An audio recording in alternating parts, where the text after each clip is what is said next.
Alors déjà, ces gens-là, ils pensent pas bien parce que l'éolien coûte beaucoup plus cher que notre production nucléaire. On a un outil formidable de production énergétique qui s'appelle le nucléaire, Mhm.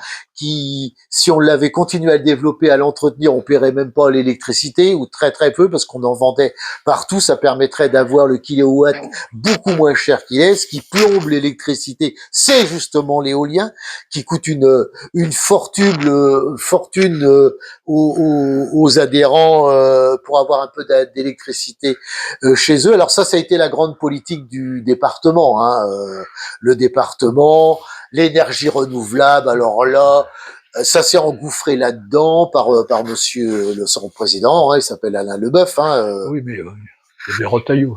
Oui, oui, Je peut-être, mais je veux l'ai dire, vu ça. le département s'est lancé à fond dans le renouvelable. Donc, les consortiums éoliens ont eu carte blanche, porte ouverte, fenêtre ouverte pour donc investir des sommes d'argent phénoménales, donc entre Noirmoutier et l'Île-Dieu, avec un grand parc éolien qui est en cours de construction, qui soi-disant, quand il sera terminé, va alimenter toute la Vendée jusqu'à les 600 et quelques mille habitants.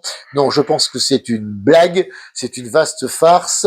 Il y a que le nucléaire qui, pour moi, est quelque chose de crédible.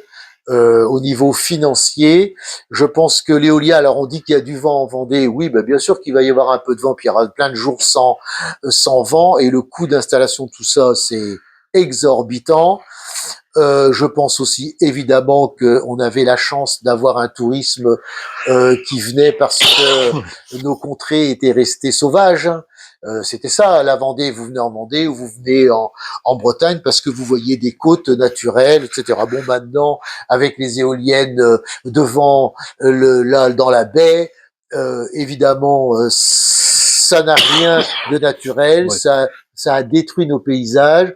Je pense aussi qu'il faudrait inclure dans leur calcul la destruction de la valeur des maisons qui ont toutes vues sur ce parc éolien. Il faudrait prendre en compte le problème des marins pêcheurs.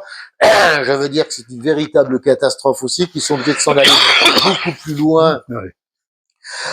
pour pêcher. Alors on va vous dire, voilà, les poissons vont revenir, c'est un formidable récif pour les poissons. À mon avis, tout ça est de la foutaise. Il faudrait aussi dire le mensonge sur le nombre d'emplois créés. On nous avait chanté que à Noirmoutier, il y allait avoir donc le poste technique avec, je sais plus, 15, 20 employés de chez nous qui allait s'occuper du parc. Et en fin de compte, on en embauche un ou deux parce qu'on se rend compte qu'il n'y a pas besoin d'employés pour s'occuper de ça.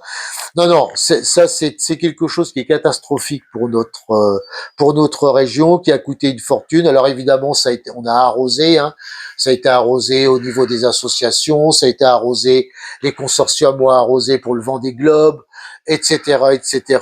Je pense que c'est une très mauvaise idée qui est à combattre et ça a été une erreur magistrale. Bien.